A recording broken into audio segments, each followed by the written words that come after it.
चलिए, तमाम साथियों को सलाम मखनून। उम्मीद करता हूँ कि आप लोग खैरियत से होंगे और ये भी उम्मीद करता हूँ साथ में कि आप लोग जल्दी से क्लास से जुड़ जाइएगा। नोटिफिकेशन पहले ऑलरेडी आपको दे दिया जाता है। और एक बार मैं आप लोगों को बता दूं, एक बार तमाम साथियों को पहले आप लोग ये क्लियर कर दो कि आवाज वगैरह क्लियर है। आज का भी हमारा क्लास बहुत इंपॉर्टेंट है।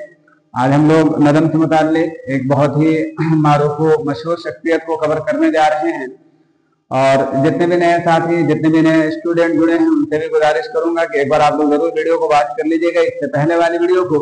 और जितने भी उर्दू अदब से मुताल्लिक, उर्दू कवायद से मुताल्लिक जितने भी exam all over the India की अगर हम लोग बात करने, जहाँ कहीं भी अगर एग्जाम होता है, तो मैं आप लोगों से एक मुअद्दबाना इल्तमास करना चाहूंगा कि आप जरूर इसको देख लीजिएगा, जरूर देख लीजिएगा। कहीं ना कहीं इंशाल्लाह आपको कारगर साबित होंगे, कहीं ना कहीं इंशाल्लाह आपको इससे फायदा ही होगा।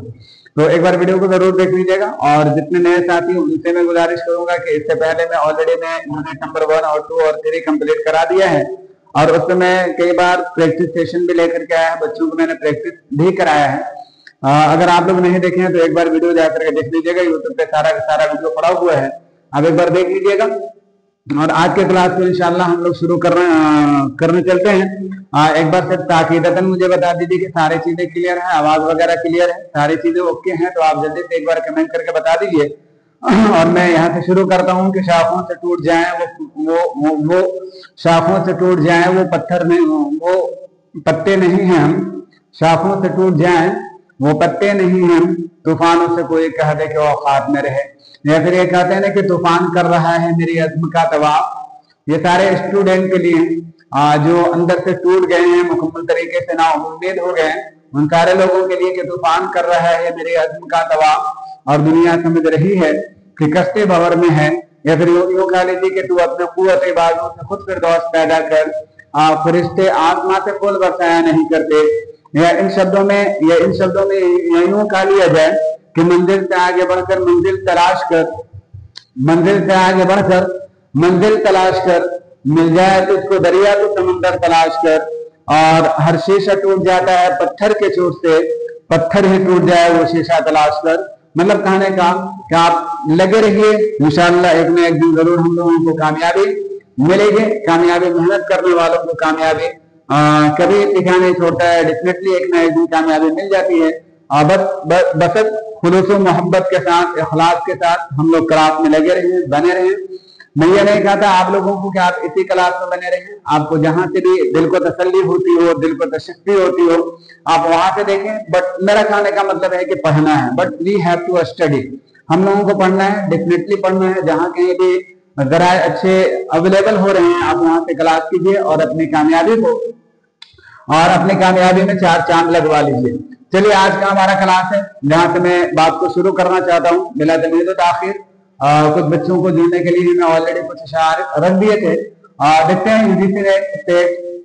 इसी तरह बेट जेट टेक या किसी तरह का उर्दू अदब से मुताल्लिक या उर्दू कवायद से मुताल्लिक किसी तरह का भी एग्जाम की तैयारी अगर आप कर रहे हैं तो डेफिनेटली आप इस क्लास से जुड़े।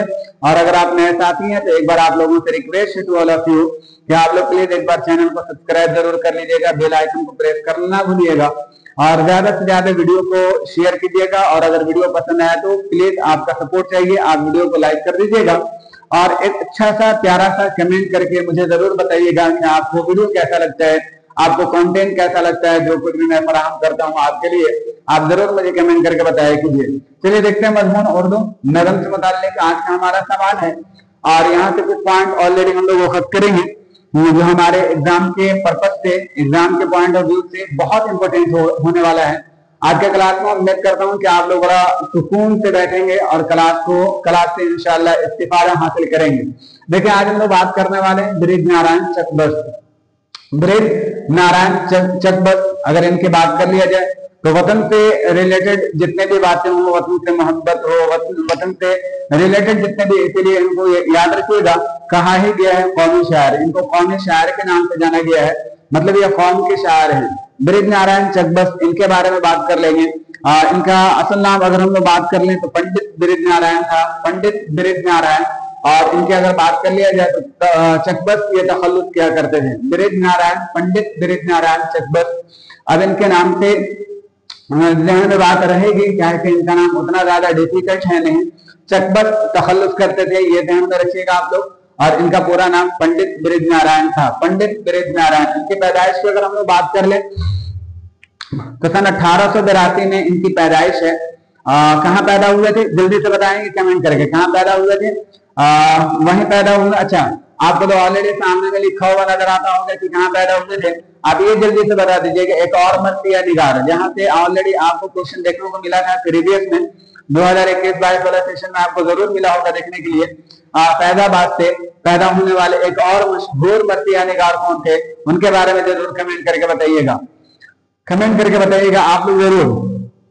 चलिए, फैजाबाद में इनकी पैदाइश हुई थी सन 1882 में ये पैदा हुए थे। और इनके वफात की अगर हम लोग बात कर ले तो सन 1926 में इनका इंतकाल हुआ है। रायबरेली स्टेशन पर फालिद मारने की वजह से इनका इंतकाल हुआ था, मतलब फालिद का शिकार हो गए थे, फालिद इनको मार दिया था। और फालिद मारने की वजह से इनका रेलवे स्टेशन पे ही इंतकाल हो गया था शायद, ऑलरेडी तहकीक के मुताबिक। अगर बात की जाए तो अब तक तो यही ऑलरेडी रसाई हुई है, अब तक की यही मैसर हुई है कि यही बताया जाता है कि रायबरेली के स्टेशन पर इनका इंतकाल हुआ था। लेकिन हो सकता है मे भी कि इनको यहाँ पर फालिद का ये शिकार हो गए हों और फिर इनके बाद कारण यही बना होगा इनकी मौत के, इसलिए ऑलरेडी इसको ये रखा गया। और यूजीसी नेट भी आपसे यही पूछता है। चलिए, ऑलरेडी आप एक चीज और बता दीजिएगा साथ में, 1926 अगर लिखा हुआ है तो यहाँ से मुझे एक चीज याद आ रही है, आप मुझे जल्दी से कमेंट करके बताइएगा कि 1921 में एक मशहूर नज़्म निगार का भी वफात होता है 1921 में। उस मशहूर नज़्म निगार का नाम क्या है, जल्दी से आप बताएंगे कमेंट करके, प्लीज वेट अ मोमेंट।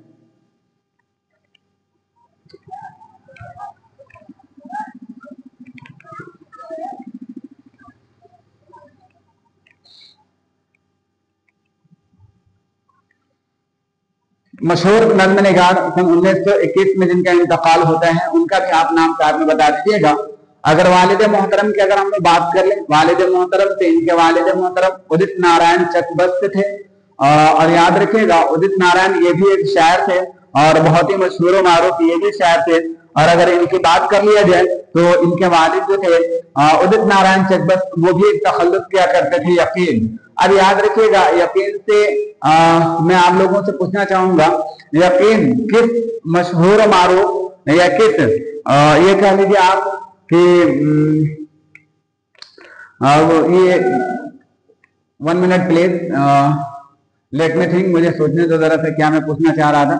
यकीन किस मशहूर शायर का बता दो, यकीन किस मशहूर शायर का तखल्लुस था और उनका पूरा नाम क्या था?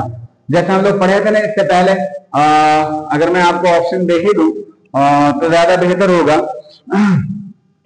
जैसे मैंने आपसे कई बार पूछा था कि हातिम का पूरा नाम क्या है, या इसी तरह मैंने आपसे पूछा था कि गवासी का पूरा नाम क्या है, इसी तरह मैं आपसे ये पूछना चाहता हूँ कि हातिम यकीन, ये भी एक बहुत मशहूर मारूफ थे, इनका पूरा नाम क्या था, ये कमेंट करके आपको बताना है, यकीन। और यकीन यहाँ से याद रखिएगा, यकीन ब्रिज नारायण चकबस्त के वालिद साहब का भी तखल्लुस था, ये भी तखल्लुस करते थे, इनका पूरा नाम उदित नारायण था, यकीन। आप जल्दी से बताइएगा। और देखिए, जहन में अगर मेरी बात आती है तो इंशाल्लाह ऑलरेडी मैं जरूर शेयर करूंगा ऑप्शन रख करके, ताकि आप आंसर कर दीजिएगा। जहन में बात आ रही है लेकिन मुकम्मल तरीके से नहीं आ रही है, अगर आप रसाई कर दे तो बहुत मेहरबानी होगी। इन्होंने वकालत की तालीम हासिल किया था, किन्होंने? अब यहाँ से बात रखिएगा, ब्रिज नारायण चकबस्त के बारे में बात कर रहे हैं। इन्होंने वकालत की तालीम हासिल की और तालीम हासिल करने के बाद याद रखिएगा, तालीम हासिल की और तालीम हासिल करने के बाद ये याद रखिएगा कि एक मशहूर पंडित, कश्मीरी पंडित थे। क्या थे? एक मशहूर कश्मीरी पंडित थे, ये भी ध्यान में रखिएगा। इनकी पहली नज़्म की अगर हम लोग बात कर लें तो इनकी पहली नज़्म की अगर हम लोग बात कर लें तो हब्बे कौमी है, हब्बे कौमी की पहली नज़्म है। और ये भी एकदम ध्यान में रखिएगा, हब्बे कौमी सन 1894 में कश्मीरी पंडितों के बीच में इन्होंने रखा था, सुनाया था। सबसे पहला आपसे ये पूछा जा सकता है कि ब्रिज नारायण चकबस्त का सबसे पहली नज़्म का नाम क्या है, यह भी पूछा जा सकता है। It can be asked examination, यह भी आपसे पूछा जा सकता है कि इन्होंने सबसे पहले अपने कलाम को, अपने नज़्म को कहाँ रखा था, जैसे मुशायरे के अंदर रखा था, किनके सामने में रखा था, या किसी बादशाह के दरबार में रखा था। तो ये ध्यान में रखना है कि पंडितों के बीच में इन्होंने, कश्मीरी पंडितों के बीच में अपने कलाम को इन्होंने रखा था, अपने नज्म को रखा था। अच्छा, अगर हम लोग बात कर लें इनके शायरी के उस्ताद, इनके शायरी के उस्ताद, यहाँ से भी एक क्वेश्चन हम लोगों को देखने को मिलता है, कई बार देखने को मिलता है। तो इनके शायरी के उस्ताद की अगर हम लोग बात कर लें तो मरहमतुद्दौला, नाम क्या याद रखिएगा, मरहमतुद्दौला इनके शायरी के उस्ताद मरहमतुद्दौला हकीम और अफजलुद्दौला अफजल हैं। मतलब इनका पूरा नाम मरहमतुद्दौला हकीम था और एक और थे अफजलुद्दौला हकीम। ये दोनों नाम याद रखिएगा, अफजलुद्दौला अफजल, ये दोनों नाम याद रखिएगा। इनके शायरी के उस्ताद मरहमतुद्दौला, अभी क्या मैंने बताया, मरहमतुद्दौला हकीम और अफजलुद्दौला अफजल, ये दोनों इनके उस्ताद मोहतरम में से हैं, ये भी ध्यान में रखिएगा। ये गालिब, आतिश और अनीस के कलाम से बहुत ज्यादा मुअस्सिर थे, बहुत ज्यादा इनके ऊपर असर पड़ा था। ये गालिब के कलाम से, मिर्जा गालिब साहब के कलाम से, आतिश का पूरा नाम आप लोग बताइएगा, और अनीस के बारे में ये बता दीजिएगा कि अनीस साहब के जाए पैदाइश कहाँ है, जाए पैदाइश कहाँ है। अभी मैंने ऊपर में क्वेश्चन रखा था, शायद वही क्वेश्चन का यहाँ पे आंसर आपसे मैं पूछ रहा हूँ, शायद वही क्वेश्चन का मैं आंसर यहाँ पे आपसे पूछ रहा हूँ। ध्यान में रखेंगे, आप जल्दी से कमेंट करके मुझे बताइएगा please. I am waiting for your answer. आप लोग जल्दी से कमेंट करके बताओगे। ये गालिब, आतिश और अनीस के कलाम के बहुत ज्यादा दलदादा थे, कह लीजिए, या दीवाने थे। गालिब, आतिश और अनीस, इनसे इनसे इनसे इनसे अगर हम बात कर लूं तो कुछ क्वेश्चन और फॉर्म कर दूं क्या आप लोगों के लिए, अगर आप मुझे परमिशन देते हो, if you are giving me permission, तो डेफिनेटली मैं कुछ क्वेश्चन ऑलरेडी आप लोगों के सामने गालिब से, आतिश से और अनीश से रख दूं। अच्छा, आप ये बता दो जल्दी से, अनीस के वालिद मोहतरम का नाम क्या था? What was the name of, इनके वालिद का, वालिद मोहतरम का नाम क्या था? अब ये बता दीजिए। आतिश से मैंने क्वेश्चन रखा कि आतिश का पूरा नाम क्या है, और आतिश का पूरा नाम के साथ साथ आप ये भी बता देंगे साथ में कि आतिश के पैदाइश और वफात कब का है, मतलब कभी ये पैदा हुए थे और कभी इनके इंतकाल हुआ था। गालिब बहुत ही मशहूर मारूफ, इनके बारे में काफी डिटेल से हम लोगों ने खंगाला है। अगर आप लोग नहीं देख, इसलिए मैं बारहा आप लोगों को कहता हूँ कि आप लोग जरूर वीडियो वॉच कर लीजिएगा। गालिब से मुताल्लिक कई सवाल ऑलरेडी मैंने पूछा भी है, और बहुत सारे कंटेंट इनके बारे में मैंने जो एग्जाम के अगर एग्जाम के व्यू से देखा जाए तो बहुत इंपॉर्टेंट था, उन सारी चीजों पर हमने डिस्कस किया था। तो क्या मैं एक चीज एक रख दूं? चलिए एक क्वेश्चन मैं रख देता हूँ यूं ही ऑलरेडी, ताकि बात भी बन जाए। आप जल्दी से बता दीजिए, मुगलिया सल्तनत में, मुगलिया सल्तनत, आपके ध्यान में ये बात आती होगी कि सर एक ही क्वेश्चन को बार बार क्यों रिपीट करते हैं? अरे भाई, रिपीट करने का मतलब सारे क्वेश्चन को ही मैं रिपीट करता हूँ, जहां से अंदाजतन ये बात समझ में आती है कि नहीं कहीं ना कहीं चांसेस है यहाँ क्वेश्चन बनने का। इसी वजह से उसका मैं, ताकि आपको याद भी रहे। आप अगर थोड़ी सी ज्यादा दिन हो गए सुनने में, आपको दिमाग में लग रहा है कि ये चीज मैं भूलता जा रहा हूँ, तो मैं उन सारी चीजों को बैठाने का कोशिश करता हूँ। आप जल्दी से इसका आंसर दे दीजिएगा कि मुगलिया सल्तनत ने हिंदुस्तान को 3 चीजों से नवाजा है, गालिब, उर्दू और ताजमहल। ये स्टेटमेंट किनका है? आप ये भी कमेंट करके मुझे बता दीजिएगा। अनीस के बारे में, अनीस के बारे में एक क्वेश्चन मैंने रखी थी आप लोगों को।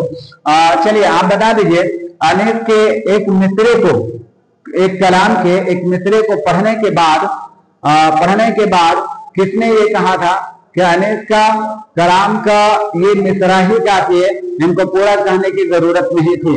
इस तरह का कोई स्टेटमेंट है, आप जल्दी से कमेंट करके मुझे बताएंगे ये किसका है।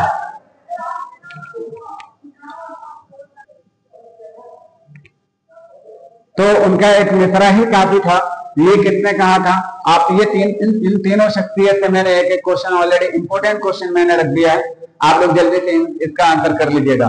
कलाम के दीवाने थे, इनके शायरी को साथ ऑलरेडी मैंने आपको बता दिया, आई हैव डिस्कस्ड ऑलरेडी। इन्होंने एक महानामा जारी किया था, अब याद रखिएगा, सुबह उम्मीद। अब यहाँ से एक क्वेश्चन और मैं आप लोगों को दे रहा हूँ, आप जल्दी से मुझे क्वेश्चन का आंसर दीजिएगा। सुबह उम्मीद नामी नज्म किसका है? आप देखिए, सुबह उम्मीद एक नज्म है, ये किसका नज्म है आपको कमेंट करके बताना है, और एक महानामा है महानामा याद रखिएगा ब्रिज नारायण चकबस्त का है। ब्रिज नारायण चकबस्त का सुबह उम्मीद एक रिसाला है, और सुबह उम्मीद नाम से एक नज्म है। वो किसका नज्म है? अल्लामा शिबली नुमानी साहब का है, अल्ताफ हुसैन हारी साहब का है, मोहम्मद हुसैन आजाद साहब का है, या सैयद एहतशाम हुसैन साहब का है। ये किनका है? आप लोग मुझे जरूर कमेंट करके बताइएगा। I am waiting for your answer. चलिए, सन 1918 में सुबह उम्मीद नामी एक रिसाला इन्होंने जारी किया था। इनको कौमी शायरी से जाना जाता है। अभी मैंने ऊपर में आप लोगों को बताया कि इनको कौमी शायरी के नाम से जाना जाता है। अच्छी तरह याद रखिएगा। ये रस्म पर्दा के सख्त मुखालिफ थे। अच्छी बात, एक ही बात और सुनिएगा, ये रस्म पर्दा के सख्त मुखालिफ थे और तालीम निस्वां के पैरोकार थे। तो रस्म पर्दा मतलब एक तरह से ये समझ लीजिए कि किसी उन्होंने किसी मखसूस जमात कह लीजिए, गिरोह कह लीजिए, ग्रुप कह लीजिए, जहाँ पे पर्दे को लाजिम और मलजूम माना गया है, लेकिन इनका थॉट था ना, इनका नजरिया था वैसा।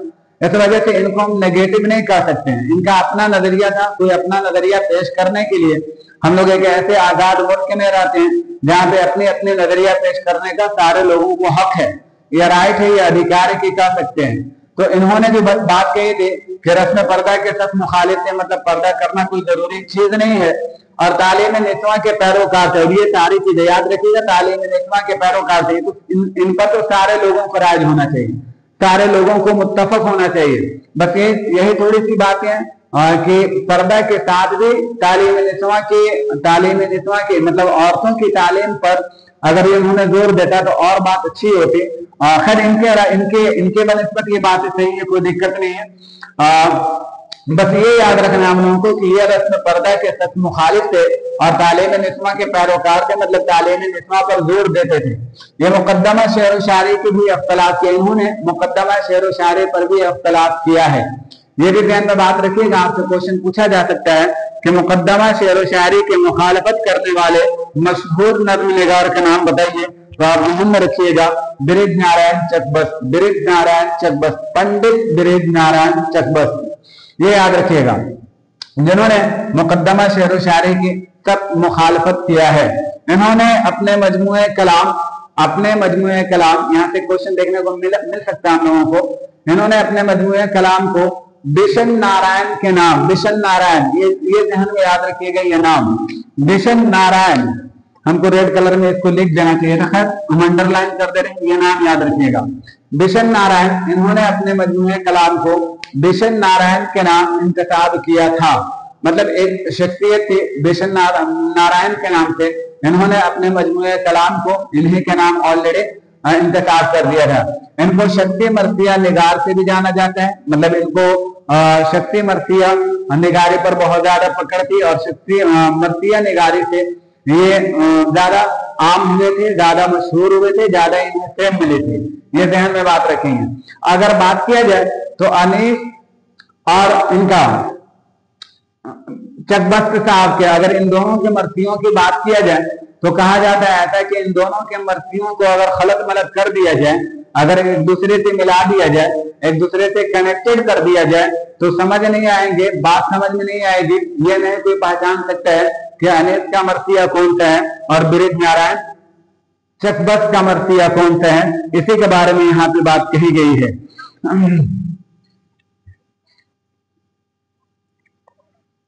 इनकी शायरी में अगर हम लोग बात कर रहे हैं तो इनकी शायरी के अंदर मखसूस तौर पर वतनी शायरी को इन्होंने ज्यादा तरजीह दी है, मतलब वतन के ऊपर इन्होंने बहुत ज्यादा। और याद रखिएगा, ये कश्मीर से बिलोंग करते थे, कश्मीर से इनका ताल्लुक था, तो कश्मीर के हर फिजा को, हर आबो हवा को, वहां के हर दिलकश मनाजिर को इन्होंने अपने कलाम के अंदर पेश किया है। और हुब्बे कौमी के नाम से इन्होंने, इनका पहला कलाम भी था, पहला नज्म भी था, और बहुत जो कि मशहूर भी हुआ था। और इन्होंने अपने देश के ऊपर, अपने मुल्क के ऊपर बहुत ज्यादा कलाम कहे हैं। इसी वजह से इनको ऑलरेडी इतनी बुलंदी मिली है और इतनी मतलब मशहूर शख्सियत में इनको भी शामिल किया गया, ब्रिज नारायण चकबस्त को। याद रखिएगा, इनकी शख्सियत कोई हल्के फुल्के शख्सियत ने, बहुत बड़ी शख्सियत इनकी थी। इनको ऑलरेडी हम लोग ध्यान में रखेंगे। और कहीं ना कहीं अदब से मुताल्लिक कहीं भी सवालात बनते हैं तो इनको जगह दी जाती है। तो ये भी ऑलरेडी आपको ध्यान में रखना होगा सारी चीजों को। मरसिया के बारे में अभी मैंने बताया कि अनिस और इनके मरसिया को अगर खलत मलत कर दिया जाए, मिला दिया जाए, तो कोई नहीं समझ पाएगा कि अनिस का कौन है, मतलब अलग नहीं कर पाएगा, और नारायण जी का कौन सा है।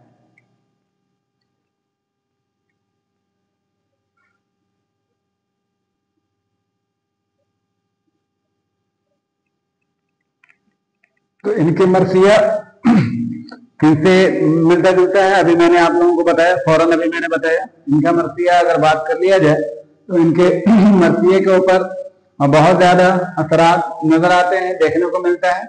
और मेरा निसाब का, और ऊपर में हम लोगों ने पढ़ा भी था कि मेरा निसाब के बहुत ज्यादा कायल थे, मिर्जा गालिब थे और आतिश साहब थे। इन सारे लोगों से ये बहुत ज्यादा मतलब इनका एक तरह से कह लीजिए, इनको इनके शायरी पर ये बहुत ज्यादा प्रेरता थे, इनके कायल थे।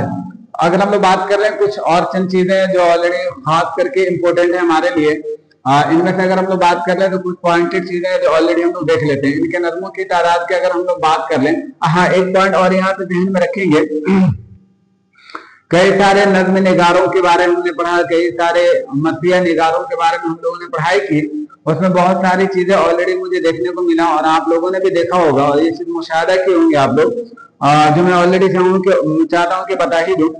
ये ध्यान में रखिएगा साथ में कि बहुत सारे शोरा ऐसे हैं, उदबा ऐसे हैं जिनका ताल्लुक नज्म से था, मरसिया से था, लेकिन उन्होंने सबसे पहली पहल इन्होंने अगर अपने कलाम की इब्तिदा जो की, जो सबसे पहले इन्होंने शेर शायरी का कहना शुरू किया, तो याद रखिएगा गजल से ही किया था।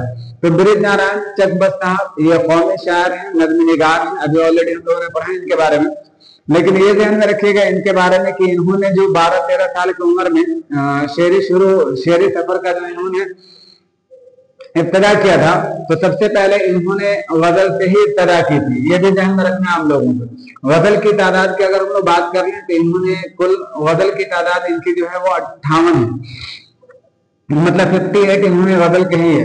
और इसी तरह इनकी नज़मों की तादाद की अगर हम लोग बात कर लें तो 45 गजलें नज़में हैं इनकी, जिनमें से बताया जाता है, कहा जाता है कि 18 या उससे कहीं ज्यादा, 12 या उससे कहीं ज्यादा हब्बुल वतनी पर इन्होंने नज्म कही है। मतलब ये समझ में आया। आपको ये ध्यान में रखना होगा कि इनके नज्मों की तादाद बनिस्बत गजल की तादाद से कम है। नज्मों की तादाद की अगर हम लोग बात कर लें तो 44 हैं, 45 हैं, और अगर बात कर ले गजलों की तादाद तो 58 है। हुब्बुल वतनी पर कही गई जितने भी नज़में हैं इनकी, वो याद रखिएगा 12 या उससे कहीं ज्यादा बताई जाती है। अगर शेरी मजमुओं की बात कर ले तो पहला शेरी मजमुआ इनका है सुबह वतन। ये ध्यान में रखिएगा सुबह वतन कितने हिस्सों पर मुश्तमिल है, ये बहुत इंपॉर्टेंट चीज है, आप जल्दी से बताइएगा सुबह वतन कितने हिस्सों पर मुश्तमिल है। और ये साथ में आप लोग बताइएगा, अगर आपके ज़हन में है तो आप लोग मुझे बता दीजिएगा कमेंट करके प्लीज कि सुबह वतन की इशाअत कब है, मतलब इस नज़मों की जो मजमुआ है इसकी इशाअत कब है। ये 5 हिस्सों पर मुनक़सिम है। इसी मजमुए के अंदर याद रखिएगा 9 शक्ति मरासी भी कहे हैं। अब आपसे ये क्वेश्चन पूछा जा सकता है, ये क्वेश्चन ऑलरेडी फॉर्म किया जा सकता है एग्जाम में कि इनके किस मजमुए कलाम में, नज़मों के मजमुए में इनके शक्ति मरासी के बारे में जिक्र किया गया है। तो ये याद रखिएगा, आप बता सकते हैं, याद रखिएगा जो इनका सबसे पहला जो सुबह वतन शेरी मजमुआ है इसी के अंदर याद रखिएगा 9 शक्ति मरासी हैं और ये 5 हिस्सों पर मुश्तमिल है, ये भी ध्यान में रखिएगा। इसके साथ जलवाए सुबह, इनके जितने भी मशहूर नज़में हैं ना जहां से क्वेश्चन बनते हैं, और इसमें से 2-3 ऑलरेडी हम लोग देखेंगे जो हमारे निसाब में भी शामिल है, उनको ऑलरेडी मैंने रखा है आपके सामने में जहां से क्वेश्चन पूछा गया है, इसलिए मैंने रखा है। जैसे जलवाए सुबह की बात कर ले, अगले लोग इन्हीं का है, चंद मशहूर नज़्म है जैसे रामायण का एक सीन ये शामिल है, निसाब ऑलरेडी है। हब्बे कौमी, ये भी इनकी तस्नीफ है, हब्बे कौमी। दर्द दिल, अच्छा एक क्वेश्चन यहाँ से मैं आप लोगों से पूछ लेता हूँ, बता दीजिए जल्दी से। दर्द दिल इनका नज्म है, तो आप बता दीजिए जल्दी से। तस्वीर दर्द ये किस मशहूर नज्म निगार का नज्म है तस्वीर दर्द। आप जल्दी से कमेंट करके मुझे आंसर कीजिएगा। वीडियो कैसा लगता है इसके बारे में आप लोग जरूर बताइएगा। एकदम आप लोगों के लिए कहते हैं कि एकदम क्लास को एकदम वहीं से क्लास फॉर्म करते हैं जहां से क्वेश्चन देखने को ऑलरेडी मिलते हैं। तो इसलिए आप लोग इग्नोर मत कीजिएगा, नजरअंदाज मत कीजिएगा, वरना बहुत बाद में पछतावा होगा। और कहा जाता है कि it's no use of crying no, अब चिल्लाने से क्या फायदा जब चिड़िया चुग गई खुद खेत। एक बार जिंदगी में हर एक इंसान को अल्लाह तबारक व तआला एक बार क्या कह लीजिए, कई बार कह लीजिए, अल्लाह तबारक व तआला मौके देते हैं, मौके फराहम करते हैं। अगर उसको हम लोग सही तरीके से नहीं इस्तेमाल किए तो फिर हमारे पास कभी अफसोस के अलावा कुछ भी नहीं रह जाएगा। दोस्त सिर्फ और सिर्फ मेरे जिंदगी में खास चुनने के अलावा कुछ भी नहीं रहेगा। इसलिए अपने वक्त को कीमती समझिए। जिस चीज की तैयारी कर रहे हैं दिलजोई के साथ कीजिए, लगन के साथ कीजिए, एक हौसला अपने दिल के अंदर बनाए रखिए और उसके साथ जब मेहनत करेंगे तो इंशाल्लाह सारी चीजें ऑलरेडी आप लोगों को आपकी जिंदगी में सही होते हुए दुरुस्त होते हुए नजर आएगा। ये सारी चीजों को नजरअंदाज ना कीजिएगा, ये सारी चीजें बहुत इंपॉर्टेंट है। तो क्लास कैसा लगता है इसके बारे में जरूर आप लोग फीडबैक दिया कीजिए प्लीज।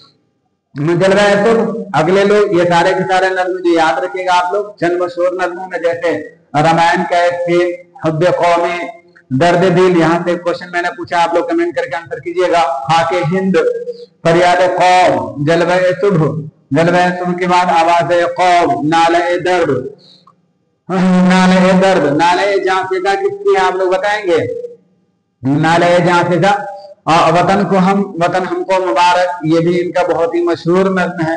वतन को हम, वतन हमको मुबारक, कौम के सुरमाओं के औलाद, इनके बारे में इन्होंने एक नज्म कही थी, उसके ऊपर है। बरके इस्लाह, इनसे भी अच्छा अब यहाँ से एक बता दीजिए, बरके कलीसा, बरके कलीसा। अब यहाँ से क्वेश्चन ऑलरेडी और ले लीजिए, अब जल्दी से बता दीजिए। रामायण का एक सीन, ये ऑलरेडी इनका, अगर हम लोग बात कर ले रामायण का एक सीन, आप ये बता दीजिए कि ये किस हैयत में लिखी गई है, किस हैयत में लिखी गई है। रामायण का एक सीन मुसद्दस के हैयत में कही गई है, याद रखिएगा, मुसद्दस के हैयत में लिखी गई है। और ये बड़ा दिल को कहते हैं ना, दिल को अंदोह कर देने वाली नज़म है।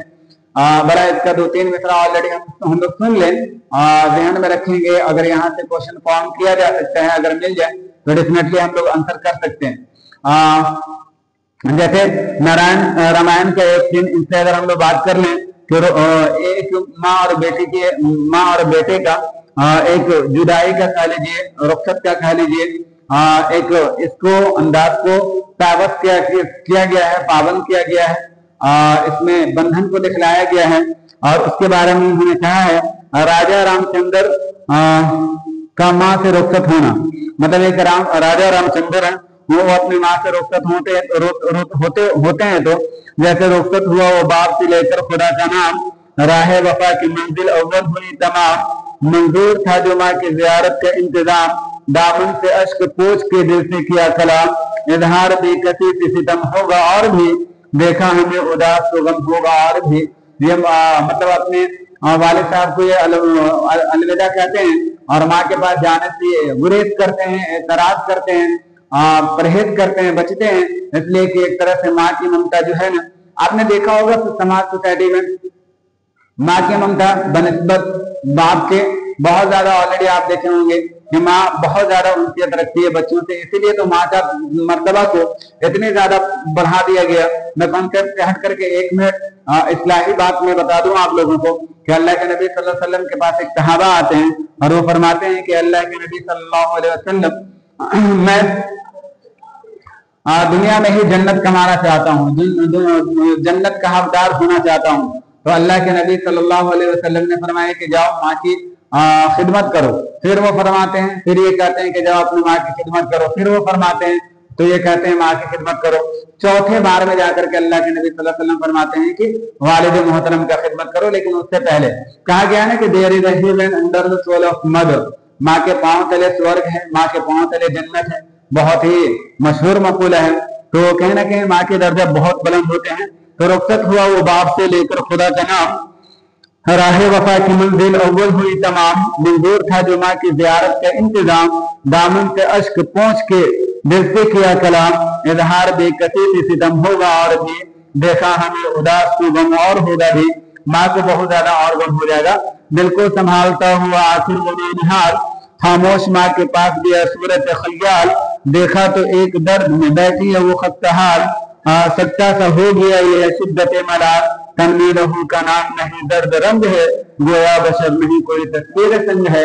अब यहाँ पे एक चीज बता दीजिएगा, बशर से मुराद क्या है। आप देखते होंगे इस तरह का क्वेश्चन ऑलरेडी आपसे पूछा जाता है। जैसे ऑलरेडी मैंने कल लाइव क्लास में क्वेश्चन आप लोगों से पूछा था बागो बहार से मुतालिक, कि वहां पे एक वर्ड था जिसका मतलब था, आई थिंक कौन सा वर्ड था, कर्रो बयान। कर्रो बयान से यहाँ पे कौन मुराद है। तो मैंने इस तरह का क्वेश्चन ऑलरेडी आप लोगों से पूछ लेता हूँ, तो आप इसका भी आंसर दे दीजिएगा कि यहाँ पे जो वर्ड यूज किया गया है कौन सा वर्ड था। मैंने अभी जो बशर, बशर का मतलब एकदम कॉमन वर्ड है, वो बहुत बड़ी चीज नहीं, आप लोग आंसर कर सकते हैं। क्या जाने के ख्याल में गुम थी वो बेगुनाह, नूरे नजर पे दी दे हसरत की निगाह। जुम्बिश, जुम्बिश का मतलब what is the means of जुम्बिश। जुम्बिश का मतलब बता दीजिएगा कमेंट करके। जुम्बिश हुई लहू को भरी इस सरदा, निगोश है जिस्म से खून रुक गिरा, चेहरा करंग हालत दिल खोलने लगा, हर मुँह दबा की तरह बोलने लगा। ये अंदाज है कहने का, ये तर्ज तकल्लुम है बात करने का। अगर मौका मिले तो आप जरूर इस नज्म को मुकम्मल पढ़िएगा। मुसद्दक के हियत में कही गई यह नज्म है, आप जरूर पढ़िएगा। और मैं आप लोगों को एक बार इंफॉर्मेशन दे देना चाहूंगा कि हमारा कलाम बाकायदा तौर पे कवायद से मुताल्लिक भी, उर्दू ग्रामर से मुताल्लिक भी बस शुरू होने ही वाला है। आज मैं ऑलरेडी उसका इब्तिदा कर दिया हूँ। तो आप लोग जितने भी साथी हैं, अब अदब से मुताल्लिक, कवायद से मुताल्लिक, जिनको भी किसी तरह का कोई प्रॉब्लम रहा हो, तो ऑलरेडी आप लाइव क्लास में जुड़िएगा। वहां पे भी हम लोग डिस्कस करते हैं और बाकायदा आपके लिए क्लास भी फॉर्म किया जाएगा। और आज का क्लास आप लोगों को कैसा लगा इसके बारे में जरूर मुझे कमेंट करके आंसर दीजिएगा। मैं ख्वाहा होता हूँ, ख्वाहिशमंद होता हूँ कि आप लोगों का कमेंट पढ़ूं। आप जरूर मुझे कमेंट किया कीजिए, खा किसी तरह का पॉजिटिव हो, नेगेटिव हो, इंप्रूवमेंट से रिलेटेड हो, आप जरूर मुझे कमेंट करके बताया कीजिएगा। और जितने नए साथी उनसे प्लीज एक बार रिक्वेस्ट करना चाहूंगा कि प्लीज आप लोग वीडियो को जरूर लाइक कर दीजिएगा और लाइव क्लास में जुड़ना ना भूलिएगा। वहां से बहुत ज्यादा बेनिफिट होगा इंशाल्लाह। आप एक दिन 2 दिन क्लास में जुड़ करके देखिए कितना ज्यादा बेनिफिट होगा, इसका आप उम्मीद भी नहीं कर सकते। उम्मीद करता हूं कि सारी चीजें आसानी से आपको समझ में आ गई होगी। मिलते हैं कल की क्लास में, दीजिए मुझे इजाजत, तब तक के लिए खुदा हाफिज। अस्सलामु अलैकुम तमाम साथियों को।